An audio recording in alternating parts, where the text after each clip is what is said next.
The auctioneer's gavel cracked like thunder against the wooden block, and Kestrel Mordain felt his heart shatter with it. Ow. 23 years of drifting from town to town, sleeping under stars and earning his keep with calloused hands, yet nothing had prepared him for this moment. The girl on the platform, barely 18, with copper hair that caught the Missouri sunlight like flame, stood, straight-backed, despite the iron shackles around her wrists. Sold to Cornelius Vance for $200. The crowd erupted, in cheers and jeers, but Kestrel heard only the thunder of his own pulse.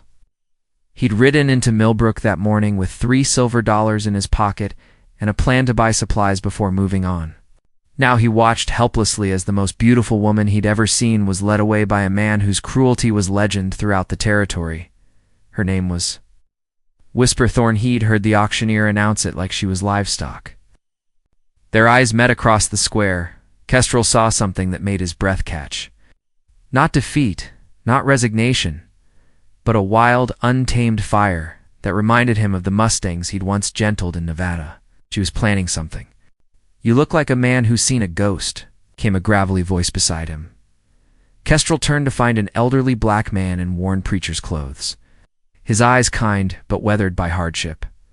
Reverend Josiah Creek. The man introduced himself. "And you're wondering how a civilized town like Millbrook can still be holding slave auctions in 1858. Debt bondage," Kestrel replied quietly, his voice rough with emotion. "Saw the notice posted at the general store. Her father owed Vance money, died before he could pay. Now she's working off the debt. 7 years of it," Reverend Creek confirmed, "unless someone were to pay off what's owed nearly $300. Now with interest. $300. Kestrel's entire savings wouldn't cover a tenth of it. He was nobody, a drifter, a man without roots or prospects. What could he possibly offer a woman like Whisperthorn? But as Vance's wagon disappeared down the dusty road toward his plantation, Kestrel made a decision that would change everything. He would find a way to free her, even if it cost him his life. "Reverend," he said, turning to the older man, "I need work. Hard work that pays well." Creek studied him with knowing eyes. "Love makes fools of us all, son. Sometimes it makes heroes, too." He paused, then smiled. "There's a silver mine opening up north of here. It's dangerous work, but they pay $1 a day to men brave enough to go down in the dark." Kestrel nodded grimly. 300 days while Whisper endured. Whatever cruelties Vance had in store. But he would do it. He would do anything. That night, camped by a creek outside town, Kestrel spoke her name aloud for the first time, Whisperthorn. It felt like a prayer on his lips, a promise to the stars wheeling overhead. He would save her or die trying. Silvermine swallowed men whole. In the 3 weeks since Kestrel had descended into its depths, he'd watched pneumonia claim to workers and a cave-in crush another. The pay was good when the foreman wasn't cheating them, but the work was hell itself. Each evening, Kestrel emerged from the tunnels caked in silver dust and sweat, his lungs burning, his back screaming. He'd wash in the icy creek, count his meager earnings, and think of Whisper. By his calculations, he'd saved $47. Only 253 to go, but on this particular evening, as autumn painted the Missouri hills in shades of fire, Kestrel found an unexpected visitor waiting by his campfire. Whisperthorn sat perfectly still, her copper hair braided, back severely, her dress torn and muddy. Purple bruises bloomed along her left cheek, and her hands trembled as she held them toward the flames. "You're the drifter from the auction," she said without looking at him. Her voice was softer than he'd imagined, with a subtle southern lilt that spoke of better times. Kestrel's heart hammered against his ribs. "How did you find me?" "Reverend Creek told me about the mine, about what you're trying to do." Now she turned to face him, and her green eyes were fierce with unshed tears. "You're a fool, maybe." Kestrel settled across the fire from her, afraid that any sudden movement might make her bolt like a startled deer. "But I've been called worse." She laughed bitterly. "Do you know what Vance does to the women in his debt? Do you know what he's already done to me?" The words hit Kestrel like physical blows. Rage rose in his throat, hot and choking. "I'll kill him, no." Her voice cracked like a whip. That's not why I'm here. I'm here because... She stopped, drew a shaking breath. Because I can't let you throw your life away for nothing. Vance is added to my debts. Says I broke a valuable vase trying to escape. Claims I owe him $400 now. 400. The number felt like a death sentence. There's something else, Whisper continued. He's planning to move me to his plantation in Arkansas next month. Somewhere more... remote. Wait. She said it made Kestrel's blood run cold.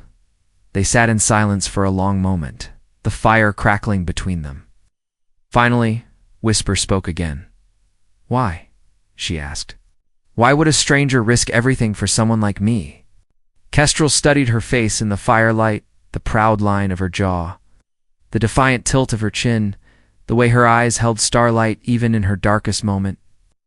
How could he explain that he'd fallen in love with her courage before he'd even learned her name? That every prayer he'd whispered since that day had been for her freedom? Because he said simply, "When I saw you on that platform, I saw home." Tears spilled down her cheeks then, the first crack in her armor. You don't even know me. I know you're brave. Oh. I know you're fighting even when it seems hopeless. I know you escaped once and tried again. He leaned forward. And I know that if I don't try to save you, I'll spend the rest of my life knowing I was too much of a coward to fight for something real. Whisper wiped her eyes with the back of her hand. $400, Kestrel. At $1 a day. That's more than a year? Then I'll work for a year. Or 2. Or however long it takes. She stared at him in wonder, as if seeing him clearly for the first time. You really mean it, every word. The plan came to Whisper like lightning in a clear sky. She'd been back at Vance's plantation for 2 days. Her brief escape earning her extra duties in the kitchen and a locked door at night. But as she scrubbed pots by candlelight, her mind raced with possibilities. Vance kept his money in a safe. Behind a false wall in his study, she'd seen him counting it while she cleaned. More importantly, she'd overheard him boasting to his foreman about a poker game planned for Saturday night. High stakes with plantation owners from 3 counties. It was madness. But so was letting Kestrel waste away in the mines for her sake. Managed to slip away during the Sunday church service, claiming stomach sickness. Instead of returning to the plantation, she rode hard to the mining camp. Her heart pounding with equal parts terror and hope. Kestrel was waiting for her at the creek, as if he'd somehow known she would come. The sight of him, beard grown wild, face gaunt from the brutal work, made her chest tighten with guilt and something deeper.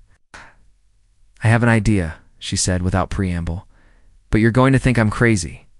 His gray eyes never left her face. Tell me. She outlined the plan in whispered urgency. The poker game, the safe, the window of opportunity when Vance would be drunk and distracted. It would require precise timing, tremendous luck, and more courage than either of them had any right to possess. Absolutely not, Kestrel said when she finished. If you're caught, if I'm caught, I'm no worse off than I am now. But if we succeed... She grabbed his hands, feeling the rough calluses from weeks of mining. Kestrel, there's enough money in that safe to buy my freedom twice. Over, we could disappear. Start fresh somewhere far from here. He was quiet for a long time, staring into the water. You're asking me to let you risk everything. I'm asking you to trust me. It's the way I trusted you when you promised to work a year in the mines. She squeezed his fingers. We can do this together, or we can spend the next 2 years apart while you slowly kill yourself underground. Those are our choices. That evening, they refined the details. Whisper would return to the plantation as if nothing had changed. Saturday night, during the poker game, she would slip Vance's whiskey, a sleeping draft laudanum stolen from the plantation's medical supplies. Once he was unconscious, she would take what she needed from the safe and escape through the study. Window Kestrel would be waiting with horses he'd borrowed from Reverend Creek, who had surprised them both by offering to help. God works in mysterious ways, the old preacher had said when Whisper approached him. Sometimes he sends angels. Sometimes he sends drifters who fall in love at first sight. As they prepared to part ways, Whisper caught Kestrel's arm. There's something I need you to know, she said, in case this goes wrong. He waited. That day at the auction, When our eyes met, I felt it too. What you felt? I thought I was going crazy, feeling something like that in such a terrible moment. Kestrel's breath caught. Whispered ... let me finish. Her voice was steady now. Sure, I've never believed in fate or destiny or any of that. But when I look at you, when I think about what you were willing to sacrifice for a stranger, maybe some things are meant to be.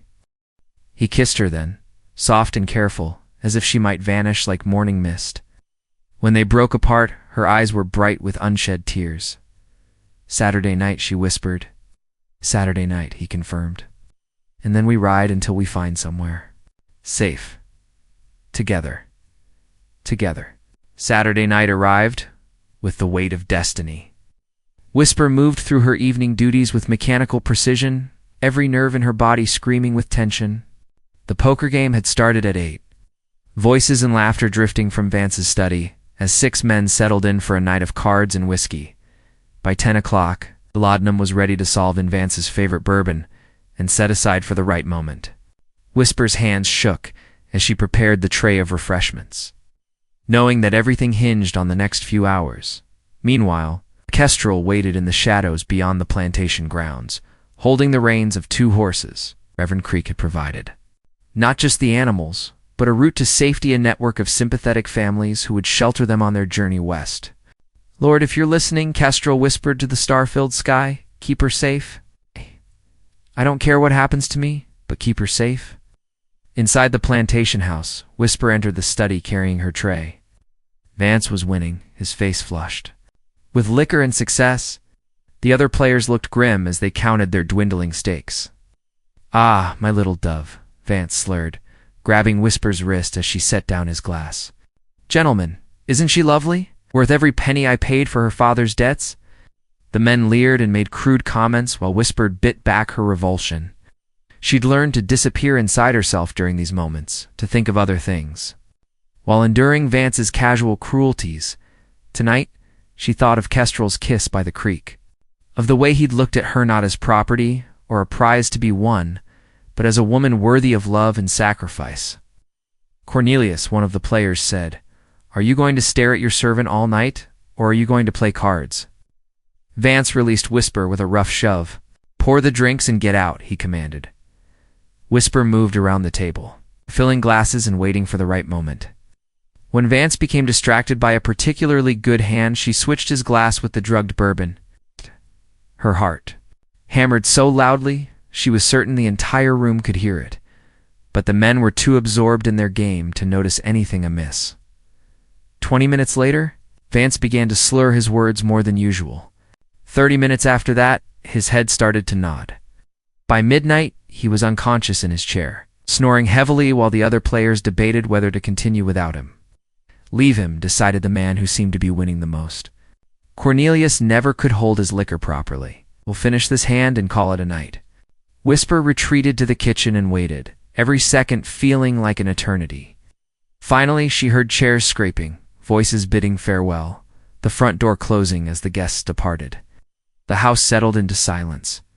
She crept back to the study. Vance remained slumped in his chair, breathing deeply.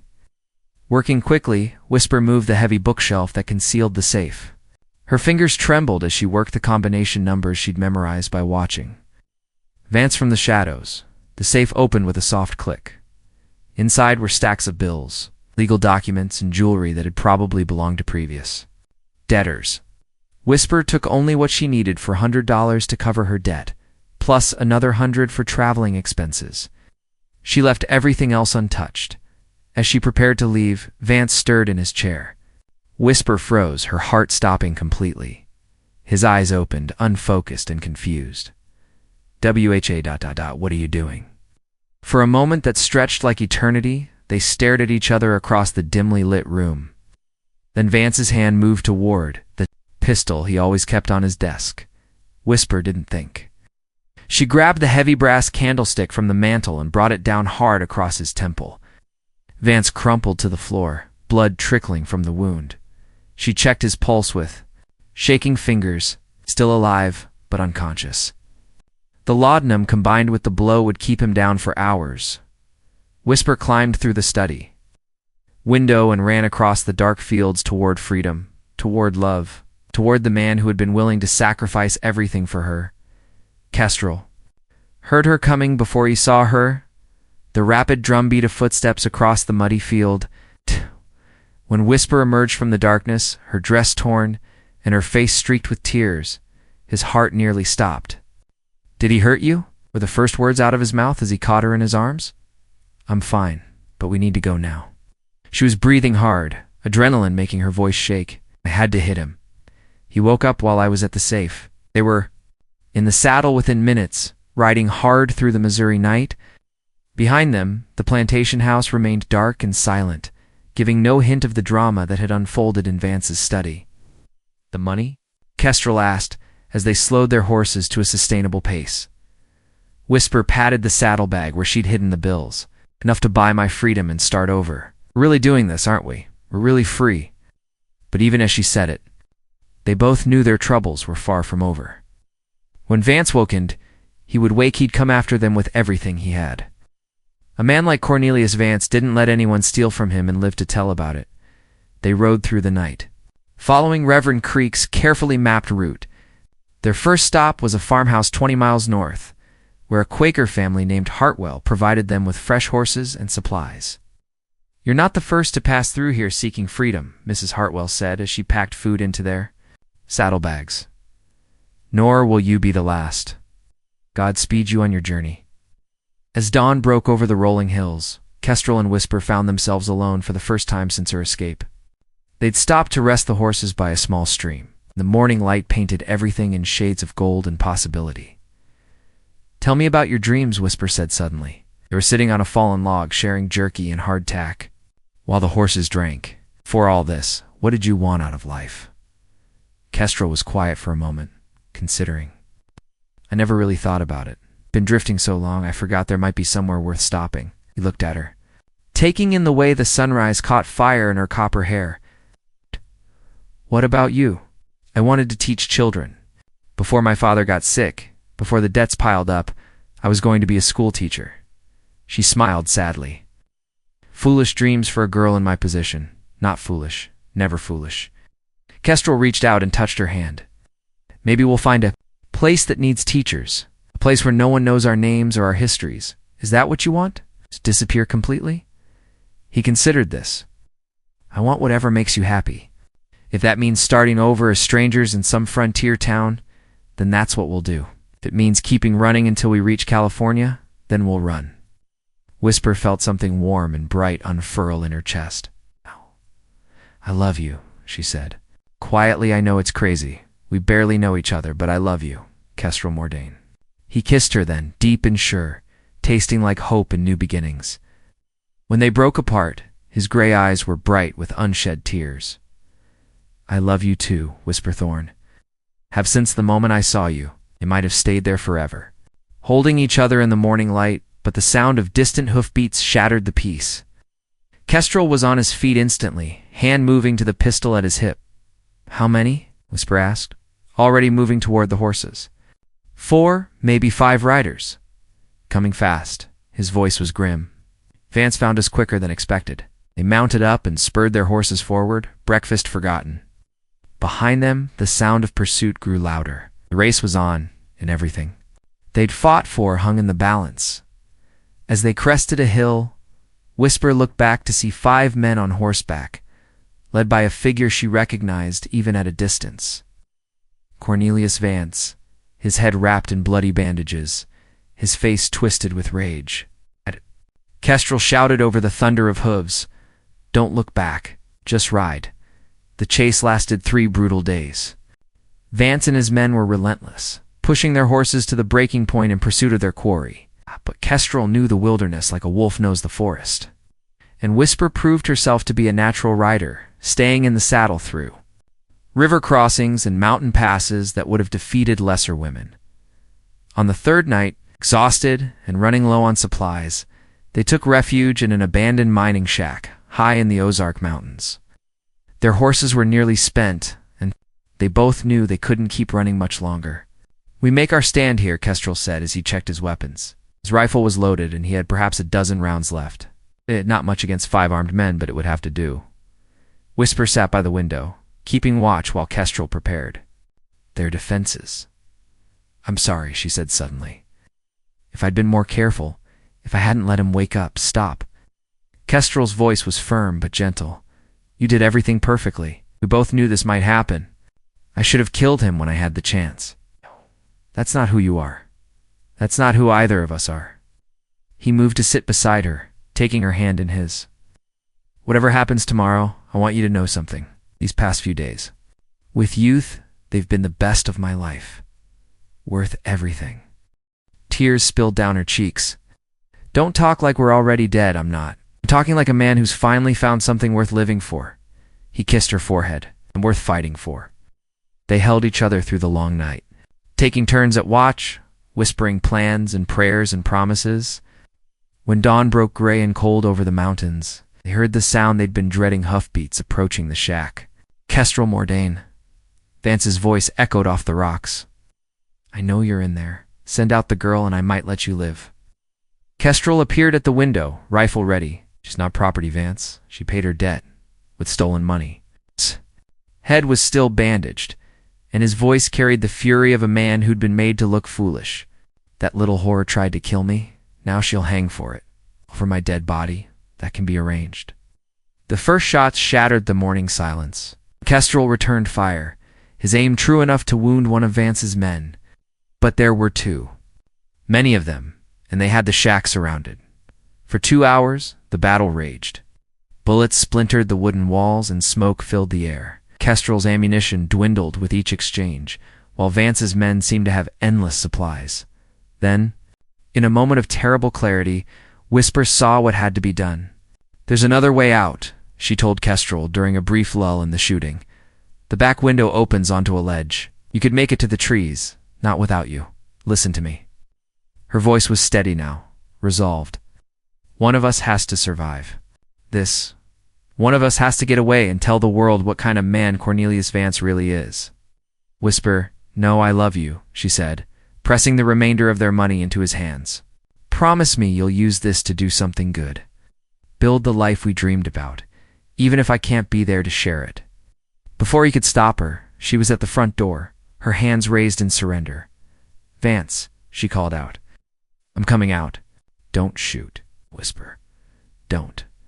But she was already stepping into the morning light, her copper hair brilliant against the gray sky. Behind her, Kestrel made an agonized sound and raised his rifle one final time. The next few moments unfolded, like a nightmare. Vance, seeing his prize within reach, stepped forward with a cruel smile. But as he reached for a Whisper, she spun and knocked the gun from his hands.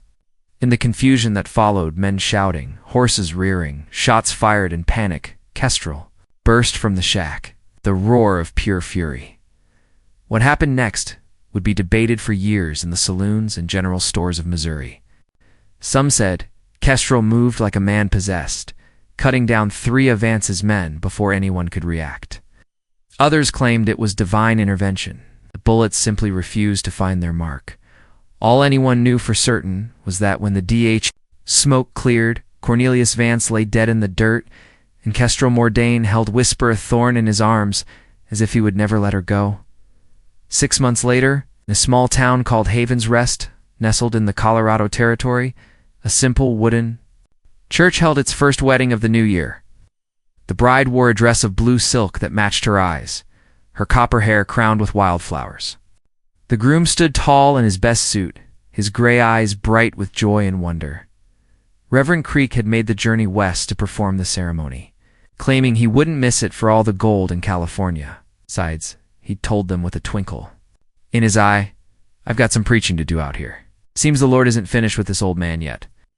The story of their escape had spread throughout the territory, growing with each telling. Some versions painted Kestrel as a deadly gunfighter. Others portrayed Whisper as a crafty thief who'd outsmarted a cruel master. The truth, as it often is, was both simpler and more complex than the legends.